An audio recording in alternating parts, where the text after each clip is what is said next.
In the early 1930s, Boston architect Chester Lindsay Churchill was commissioned to design the new Christian Science Publishing Society headquarters to compete with the other grand newspaper headquarters of the day.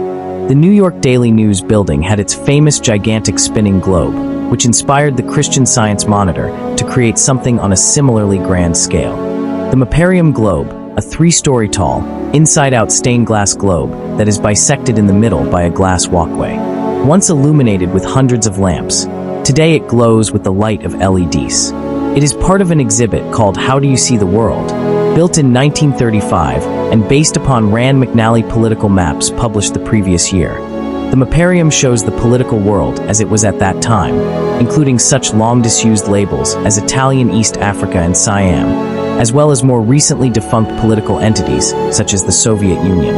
In 1939, 1958, and 1966 the church considered updating the map, but rejected it on the basis of cost and the special interest it holds as a historical artifact. This unique depiction of the planet gives visitors a rare chance to see the world in a way that doesn't distort the surface of the Earth.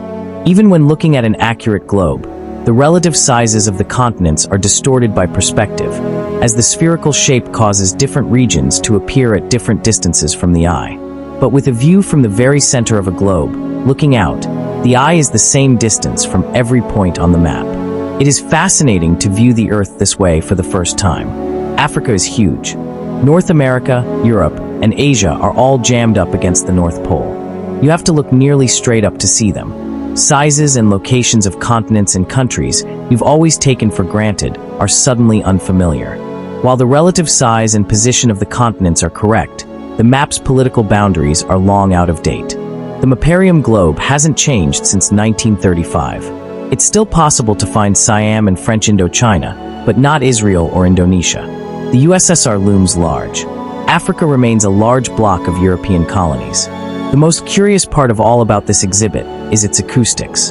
When you stand at the center of the perfect sphere, you can hear your voice in full 360-degree surround sound. The curved glass walls do not absorb the sound waves, but reflect them back. That's also why those at one end of the bridge can hear the whisper of those at the opposite end, loud and clear. This effect is called a whispering gallery.